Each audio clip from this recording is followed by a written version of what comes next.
10h-11h, les toqués. Sophie Elie, Emmanuel Bordeaux. On cuisine ensemble sur France Bleu Maine. Et on a besoin de se réchauffer en cuisinant. Bonjour à tous, bienvenue à table dans le partage de la convivialité, les produits du terroir et les expériences plus exotiques. On cuisine ensemble sur France Bleu Maine avec vos recettes, vos questions, vos histoires au 02 43 29 10 10, des invités qui nous rejoignent dans un instant. Et le thème du jour, Emmanuel. L'exotisme, on va dire ça comme ça. Si vous avez mangé des choses assez étonnantes tout au long de votre vie, vous pouvez nous appeler aujourd'hui 02 43 29 10 10. Ça peut être le varan, le boa, le singe ou pourquoi pas l'insecte. Vers de farine, grillon par exemple. On va en parler ce matin avec nos invités. Et puis il faut savoir aussi qu'Emmanuel, que nous avons, nous par exemple en France, des mets qui sont exotiques pour certaines personnes qui viennent des huîtres. Tout à fait. On parle de tout ça ce matin et vous êtes les bienvenus à tout moment. Vos questions, vos recettes, votre avis, appelez-nous 02 43 29 10 10. On cuisine ensemble sur France Bleu Maine. Cuisine exotique, expérience culinaire avec les insectes dont il va être question ce matin. Accord mévin sur les insectes aussi, pourquoi pas, ça peut être assez original, assez marrant. Et puis cuisine mexicaine à l'honneur également. Franck Béquin, El Taquito. Bonjour Franck. Bonjour. Et bonjour Pierre Rimbaud, la cave de Pedro. Pedro, tiens, ça sonne un petit peu hispanisant ce matin, un petit peu mexicain. Et puis on a aussi au bout du fil avec nous Fabrice Mazel, responsable commercial de l'entreprise Inoprotea. Beaucoup de choses à dire donc. El Taquito pour commencer, les insectes c'est pas, on va dire, l'essentiel de la cuisine qu'on trouve à El Taquito, même pas du tout. Mais pour le sourire, pour le clin d'œil de temps en temps, c'est possible d'en trouver. On a deux, on a la sauterelle. Et puis le verre du cactus, en fin de compte, dans le mezcal. On retrouve dans la boisson assez forte, qui est le mezcal. Qu'est-ce que vous avez entre les mains, Emmanuel ? Eh bien, je crois que ce sont des sauterelles, ça va ? Voilà, c'est des sauterelles. Des sauterelles. Elles ne sont pas vivantes, ça fait du bruit parce que c'est dans un petit sachet aluminium. Mais ça, on en mange tout le temps et partout au Mexique. Non, alors c'est certains États du Mexique. D'accord. Dans les États c'est une spécialité surtout de l'État d'Oaxaca. Faites voir juste pour pas trop près, s'il vous plaît. Voilà. Vous pouvez passer quand même le plat, j'ai envie de dire à Marion. Et comment elles sont cuisinées ces sauterelles ? Elles sont juste sautées à la poêle avec de l'ail et du piment. Voilà. Frit, un petit peu d'huile d'olive et puis ail, piment. On reconnaît bien l'animal, Ah oui. On n'a pas levé les filets là. On n'a pas levé les filets de la sauterelle. J'ai pris les plus petites. Nous sommes filmés, donc vous pouvez voir aussi ce qui se passe. Je ne sais pas si on les voit à la caméra. Marion qui fait une drôle de tête. Pierre Rimbaud, la cave de Pedro, vous participez justement à une expérience assez innovante qui va se finir ce soir. Ce soir, voilà une dégustation donc à la cave de Pedro sur le thème des insectes justement, avec une dégustation d'insectes. Et les accords mévins, comment vous avez travaillé ? Alors j'ai l'impression que vous avez travaillé plus sur les épices que sur l'insecte proprement dit. Oui, voilà, parce que ça il faut voir, mais c'est-à-dire que comme c'est des plats, des choses plutôt épicées, je me suis plutôt orienté sur des vins épicés, notamment des vins du Sud, D'accord. Donc là, on est sur des terroirs du Sud type Corbière, Gaillac, des choses comme ça. Oui, même plutôt méditerranéen. Donc Corbière, Minervois. Et des vins du Languedoc. Nous avons au bout du fil Fabrice Mazel. Bonjour Fabrice. Bonjour à tous. La société, l'entreprise Inoprotea, justement, c'est vous qui serez ce soir présent à la cave de Pedro. Pierre qui est en train de goûter une sauterelle. Fabrice, c'est une toute jeune société, Inoprotea.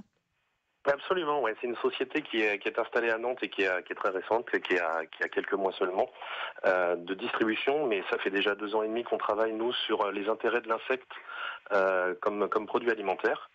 Et donc on commence maintenant à développer dans la région des ateliers insectes pour essayer de faire augmenter l'acceptabilité des gens quant à la consommation de nos petits insectes. Alors ces insectes, est-ce qu'ils sont élevés en France ?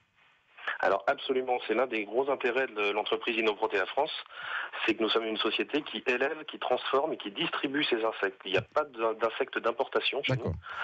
L'ensemble des insectes que l'on distribue sont élevés dans nos locaux sur la région nantaise. Donc c'est autorisé, parce que hier on recevait un chef qui me disait il paraît que c'est pas encore autorisé l'élevage et la vente en France. Alors c'est bon maintenant, j'imagine que si vous avez monté votre boîte Inoprotea, c'est que ça doit être possible Alors malheureusement non. Aujourd'hui on profite encore de largesse des institutions pour nous aider à développer nos produits, mais il n'y a pas de cadre légal aujourd'hui sur l'insecte comestible. Il y a un vide juridique pour l'instant. C'est ça, c'est absolument ça. Il y a un vide juridique. Ah ouais. L'insecte n'est pas considéré comme un aliment. Donc, pour ce faire, il faut déposer techniquement ce qu'on appelle un dossier de novel food pour un nouvel aliment. D'accord. Chose que l'on a démarré ensemble sur la région nantaise en partenariat avec Atlampol, le pôle de compétition. Oui, vous êtes confiant, on suppose, Fabrice, sur le développement du concept. Oui, on est assez confiant parce que d'une part, la consommation d'insectes, même si elle n'est pas habituelle dans les pays européens, ou ne l'est plus exactement, puisqu'on a consommé quand même des insectes pendant très longtemps en Europe, elle n'est plus aujourd'hui, mais elle l'est quand même sur une bonne partie de la planète, puisqu'on peut estimer à plus de 2 milliards de personnes qui consomment des insectes régulièrement sur la planète. Et de ce fait, par le volume de gens qui consomment les insectes, on se rend assez vite compte qu'il n'y a pas de souci de dangerosité à consommer des insectes à partir du moment où effectivement on puisse garantir une traçabilité et une qualité des produits élevés. Alors vous faites 2 types d'insectes, vous, des vers de farine et des grillons, c'est ça que vous aromatisez et on va manger ça à l'apéro en fait? Absolument. La consommation de l'insecte en Europe doit passer par cette phase d'acceptabilité, de test. Donc on a décidé de développer notre entreprise en 2 phases. La première phase, c'est celle du moment, c'est-à-dire réhabituer les Européens à consommer de l'insecte. Il n'y a rien de mieux aujourd'hui que le moment de l'apéritif pour consommer des insectes. Qui est ludique, qui est sympa. C'est vrai. C'est un moment en général où on fait des tests. Et on travaille, nous, en parallèle, en R&D, à développer des farines protéinées à partir de nos insectes. Pour pouvoir agrémenter après nos aliments de tous les jours. Fabrice, vous restez avec nous. On se retrouve dans un tout petit instant avec Pierre aussi, la cave de Pedro, qui est un petit peu pressé, mais qui reste encore quelques minutes. Et puis, on voudrait aussi l'avis de Marion. Vous avez goûté, Marion, ou pas encore? Ça y est, j'ai goûté. Alors, ça va? Je garde le suspense. À tout de suite. 10h-11h sur France Bleu Maine. On cuisine ensemble. Emmanuel Bordeaux, Sophie Elie. Et on mange des choses un petit peu originales ce matin. On va parler de cuisine mexicaine aussi, évidemment, avec Franck Béquin, El Taquito. On est aussi avec Pierre Rimbaud. La cave de Pedro, c'est dans la cité Plantagenet. Vous remplacez la librairie Bulle depuis maintenant plusieurs mois. Voilà. Et ce soir, petite dégustation originale avec des insectes et des vins. Oui, tout à fait, oui. Et puis il n'y aura pas que des insectes, il y aura aussi un apéritif de secours, on peut dire, pour ceux qui ne veulent pas franchir le pas, en fait. Oui, parce que ça reste quand même un petit peu charcuterie, compliqué pour certaines personnes. Nous avons au bout du fil avec nous Fabrice Mazel de la société Innoprotea qui va fournir donc ces fameux insectes et les faire goûter ce soir. Fabrice, vous êtes en Sarthe d'ailleurs sur plusieurs animations aussi ce week-end. Hein? Oui, on commence à développer un peu notre activité sur la région sartoise et plus précisément Mancel, puisqu'on sera chez Pedro ce soir pour faire goûter nos insectes. Et globalement, il faut savoir, Pedro disait qu'il avait prévu un petit apéritif de secours. Il a raison, c'est toujours sympathique de manger de la charcuterie. Mais on a, nous, constaté qu'il y avait plus de 80% des personnes, quand on faisait des animations insectes, qui consommaient, qui testaient nos insectes. Et ça, c'était chouette. C'est le cas dans le studio, là, par exemple. Il n'y a pas de souci, vous pourrez vous faire plaisir. Moi, j'ai pas osé encore, mais je vais le faire. C'est ça, on est à 80%, là. Ah oui, c'est ça, 80%. Les enfants aussi, Fabrice, vous avez un public d'enfants, quelquefois, qui vient? Les enfants adorent ça. Ça c'est du côté croustillant de nos produits, ils adorent ça. Et puis l'arôme, le parfum. Et puis ils aiment beaucoup. En général, quand on fait des animations et les enfants, il faut essayer de les contenir. Ils mangent tout. Marion, votre première expérience autour de l'insecte, vous venez de manger une sauterelle, je vous rappelle. Deux ou une? Une. C'est bien. Faut commencer doucement. Avec modération. Exactement, avec modération. C'est vrai qu'il y a quand même une petite barrière psychologique parce que donc ça ressemble vraiment à une sauterelle, mais après en fait ça ressemble aux petites crevettes grises qu'on a l'habitude de manger davantage en France. Voilà, c'est pareil, ça croque un petit peu parce qu'il y a la carapace, je sais pas si ça s'appelle comme ça pour les sauterelles. Et au niveau du goût, en fait, comme c'est très épicé, c'est comme ce que vous proposerez ce soir, les verres de farine et les grillons. Là, c'est des épices mexicaines, je suppose. Donc voilà, ça picote un petit peu la langue, ça croustille. Après, au niveau de la texture, c'est pas non plus hyper agréable. Enfin, moi, j'ai pas trouvé ça extraordinaire, mais voilà, ça se mange sans problème, même quand, comme moi, on avait une petite appréhension. Ouais, c'est vraiment le côté croustillant, et c'est vrai que c'est les épices qui font tout, Franck. Oui, tout à fait, parce que la sauterelle en elle-même, elle a pas vraiment de goût. C'est après la façon de la cuisiner, la façon qu'elle soit croustillante ou pas. D'accord. Si on la fait juste dorée comme ça, sans épices, vous avez déjà goûté, j'imagine. Ouais, ça a un goût, c'est un petit goût qui rappelle quelque chose ou pas? La sauterelle, non, je dirais que non. Plutôt le verre du mescal. Donc, on fait aussi le verre du mescal. Le verre du mescal, lui, par contre, il a un goût fort prononcé. C'est quand on l'a en bouche, quand on met pas d'épices avec, c'est particulier. Par contre, là, c'est vraiment très particulier. Mais la sauterelle, non. Ou à part si on attaque la sauterelle un peu plus grosse. Oui, il y a vraiment de la pièce chez vous, une belle pièce. Ah oui, genre, montrez-nous avec vos mains la taille de la. Ah là ouais, on est à 5-6 cm là, on a un peu de viande dedans quand même. Là, il y a un peu de viande. Pour l'instant, Fabrice, on s'en tient au verre de farine et au grillon en ce qui concerne Inoprotea, c'est ça? Mais on peut imaginer déguster prochainement d'autres insectes? Et non, parce qu'Inoprotea, c'est ce que je vous expliquais tout à l'heure, élève ces insectes. Et donc ça prend beaucoup de temps à élever. C'est de l'élevage du vivant. Et donc, on a préféré s'en tenir à s'orienter sur 2 insectes et même bientôt plus qu'un seul, puisqu'on travaille de plus en plus sur le verre de farine et un peu de moins en moins sur le grillon. D'accord. Le grillon, ça a quel goût, Fabrice, si on peut le comparer à un autre aliment qu'on a l'habitude de manger, nous? Alors, le grillon va être souvent comparé par les gens qui testent à des parfums d'arachide, notamment la pistache. Nature, quand il est bien déshydraté, vous avez un arôme qui se promène entre la pistache et un peu aussi la crevette grise, évidemment, parce que comme ce sont des arthropodes, donc ils sont tous de la même famille, que ce soit les vers de farine, les grillons ou les crevettes. Donc du coup, on retrouve aussi ces arômes-là, ces parfums-là dans le grillon. Le verre de farine, lui, a un goût qui est légèrement plus prononcé. C'est pour ça qu'on n'est pas obligé de l'épicer tellement.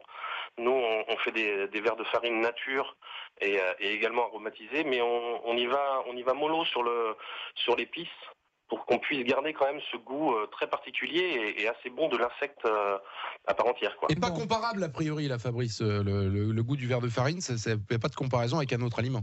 C'est du verre de farine, quoi. C'est ça. C'est du verre de farine. Alors comme il est élevé dans la farine, on va retrouver, grâce à sa chair et à ce qu'il consomme, des parfums de blé, de céréales. D'accord, un peu maltais peut-être même de temps en temps. C'est ça, ouais, bien ça. Un petit peu. Ça me plaît ça. Je vais faire de la bière de verre de farine. Tiens, commencez maintenant, Emmanuel. Oui. On se donne rendez-vous ce soir alors? Tout à fait, voilà. On peut venir comme ça Non, par contre, non, il y a déjà des places. En fait, on peut pas venir en fait. Non, je veux dire, on peut appeler encore cet après-midi. Vous pouvez faire quelques petites places aux auditeurs de France Bleu Maine. Pour faire quelques petites places, mais non, c'est vrai qu'il y a déjà 2 places alors. Mais sinon, Fabrice, vous serez à Écomois ce week-end aussi, hein? Exactement, on sera sur un marché de producteurs à Écomois. Voilà. Ce week-end pendant la fête des Truberdières. Oui. Et puis on sera très bientôt également chez Régnier, Épicerie Régnier, contre du Mans. D'accord. Venez nous voir à cette occasion, ça serait bien de vous avoir en studio si c'est possible, d'accord? Avec, je crois que vous avez un Sartois dans l'équipe en plus. Absolument, voilà. Frédéric Erlin, notre associé, parce qu'on est 3 associés, Pascal Orway, Frédéric Erlin et moi-même, et Frédéric et Sartois, pur jus. On vous invite pour la prochaine intervention. Et je peux vous dire que Sophie est... Parce que moi j'ai vécu pendant une petite quinzaine d'années à Spey. Pas loin. Vous êtes Sartois aussi. Vous êtes de chez nous, là. On connaît bien la région, absolument. Et puis Sophie, vous êtes impatiente de goûter le verre de farine. Ah oui, vraiment. Vraiment. Vivement la prochaine émission. Je le ferai. Si vous venez en studio, je le goûterai. C'est noté. Merci Fabrice, à très bientôt. Merci Pierre, parce que vous êtes pressé, parce qu'il faut ouvrir le commerce aussi peut-être. Merci d'être venu ce matin. La monnaie un peu là quand même. Et cuisine mexicaine dans un instant sur France Bleu Maine. 02 43 29 10 10. On cuisine ensemble sur France Bleu Maine. Fini les insectes, ça y est, il en reste, remarquez, à table. Mais il y a tellement de choses à dire sur la cuisine mexicaine avec Franck Béquin qui est avec nous ce matin, qu'on va peut-être s'intéresser davantage à cette cuisine, Emmanuel. Oui, j'aimerais qu'on saute finalement du coq à l'âne, moi. Là, on est à l'apéritif avec les petits insectes, là, les petites sauterelles grillées.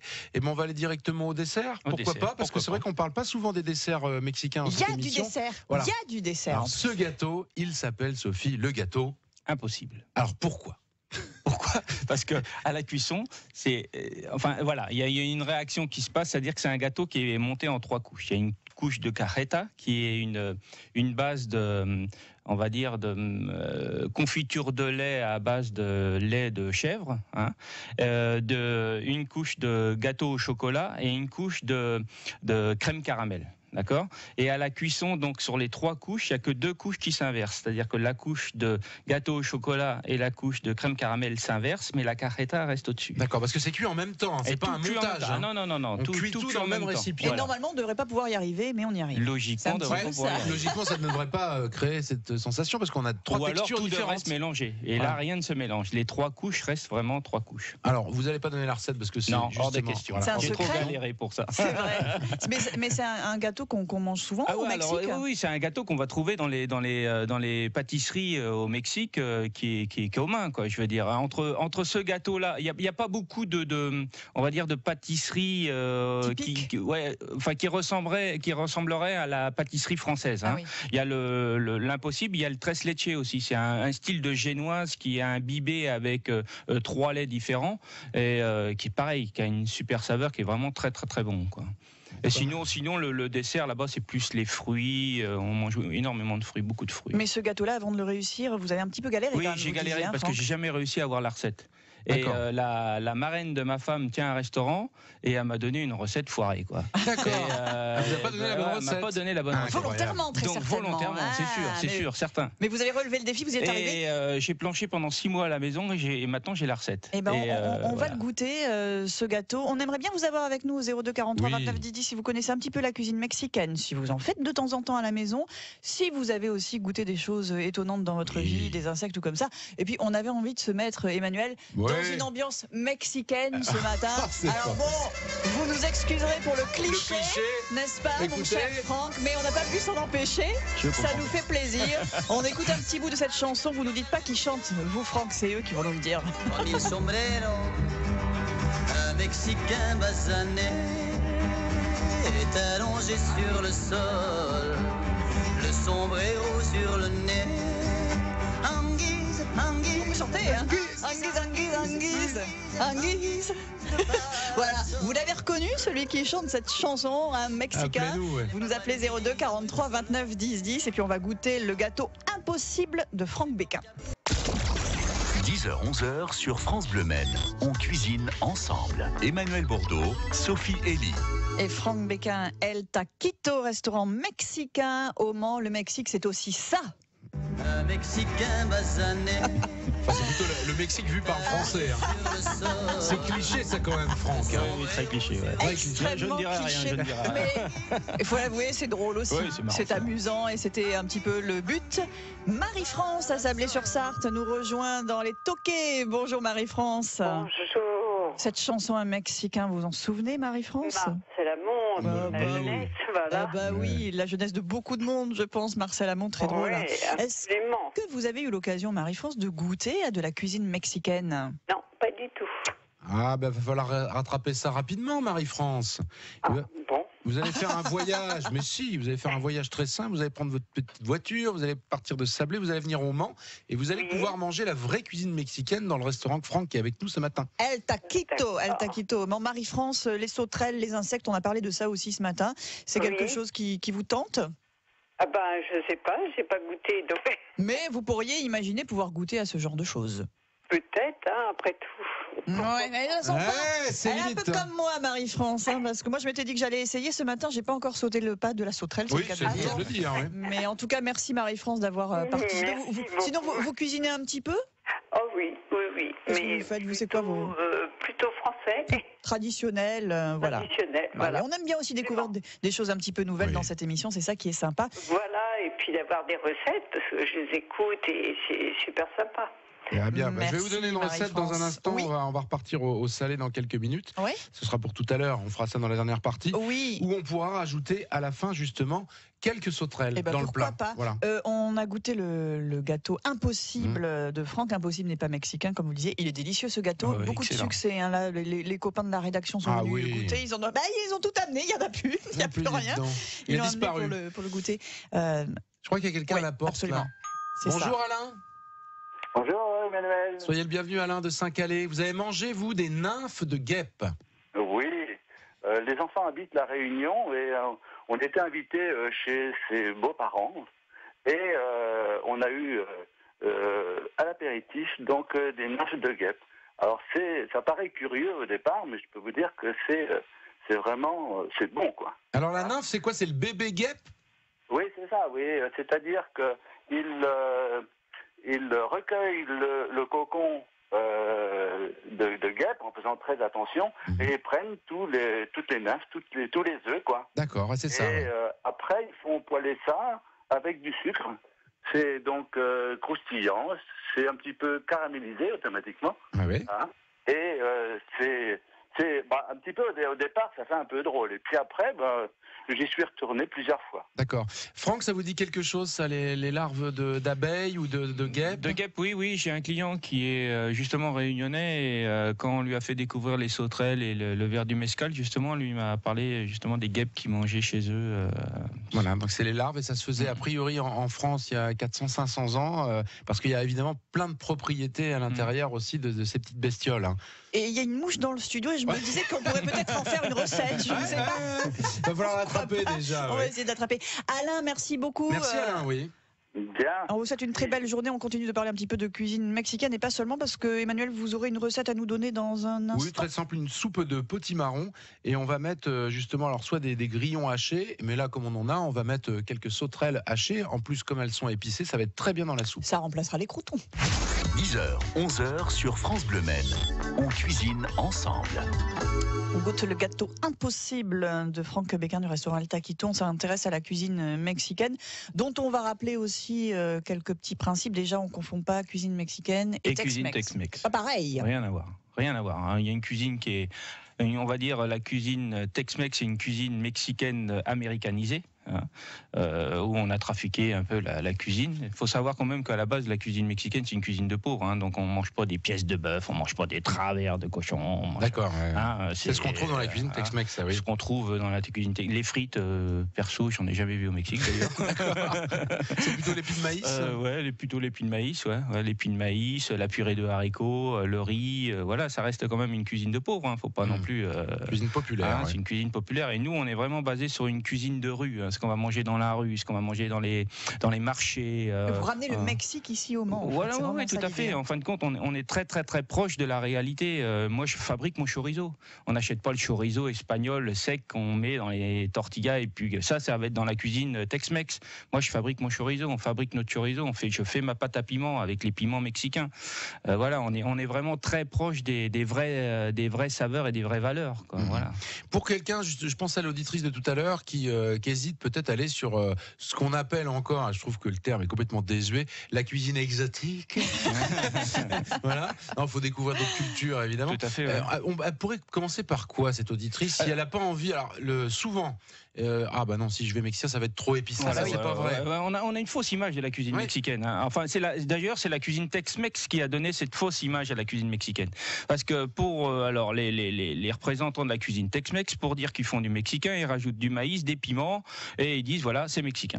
Ça n'a rien à voir, c'est pas du tout ça. Il y a quand même une cuisine au Mexique, il y a quand même des recettes. Le chili con carne, c'est mexicain ou c'est Tex-Mex? Non, le chili con carne est texan. Hein. C'est un plat du cow-boy. Hein. C'est on imagine que c'est mexicain. Voilà. Non. Le chili con carne, c'est un plat Tex-Mex, c'est un plat du cow-boy. C'est ce que on voit à la télé. D'ailleurs, quand on regardait les vieux westerns, dans leur gamelle, ils faisaient leur haricot rouge avec leur viande. Hein, voilà. Mais nous, dans la vraie cuisine mexicaine, tout n'est pas pimenté. Arrêtez de croire que la cuisine mexicaine, c'est quelque chose qui est bourré de piment et qu'il y a des piments partout. On peut rajouter le piment on a les piments qui sont à part. Et après, c'est sûr que certains plats sont pimentés. Par exemple, on fait l'enchilada sauce mole. La sauce mole, c'est une sauce qui est à base de piment, de cacao, de céréales. Ça, c'est une sauce qui est un peu relevée. Mais c'est pareil, c'est relevé pas au point de ne pas pouvoir manger. Hein, en revanche, ce qui est assez costaud chez vous, c'est le mezcal. Ah si, mezcal. Le mezcal. La dolor de cabeza. Sí. Le mezcal, c'est alcool un peu fort. La dolor de cabeza. Avec des paracétamol. Emmanuel, une petite soupe au grillon, s'il vous plaît. Très rapidement. Ou pas, c'est ça qui est bien, parce que vous avez eu entièrement raison de tout à l'heure, Sophie, de dire que ça va remplacer les croutons, et c'est exactement ce qu'on va faire. Donc la recette très simple, du potimarron, vous en prenez un beau morceau, vous coupez ça en gros dés, vous prenez pas la tête, ça s'épluche pas le potimarron, on en a déjà parlé dans cette émission, c'est le seul cucurbitacées qui ne s'épluchent pas. On met 2 belles pommes de terre, de l'oignon, de l'ail haché. On fait revenir tout ça 5 minutes à feu doux. On couvre d'eau. On rajoute un bouillon de poule, un peu de curry, un peu de muscade, quelques feuilles de laurier. On fait cuire ça 30 minutes. On mixe après. Que ça soit bien lisse et ça a bien réduit en plus dans la casserole. Et puis à la fin, pour l'assaisonnement, on va rajouter justement ces petites sauterelles ou ces petits grillons dessus qui sont aromatisés comme ceux qu'a amené Franck ce matin. Et on va manger comme ça. Ça va donner un petit côté craquant qu'on aime sur le crouton, nous en France. Et c'est parfait. Et ça peut être sympa. Hein, tout à fait. J'ai pensé à ça ce matin en regardant quelques sites dédiés justement aux insectes qui donnent quelques recettes pour les accompagner, voilà, pour les amener définitivement un peu dans la cuisine. Info praticas del taquito, s'il vous plaît, Franck, pour finir. Pratique, comment on dit pratique en espagnol d'ailleurs? Praticar. Ouais, mais j'ai bien. Ah ouais, praticar. Vamos a praticar. Vamos a praticar, vamos a beber aussi. On peut. On peut venir manger. Il est fou, il me fait peur.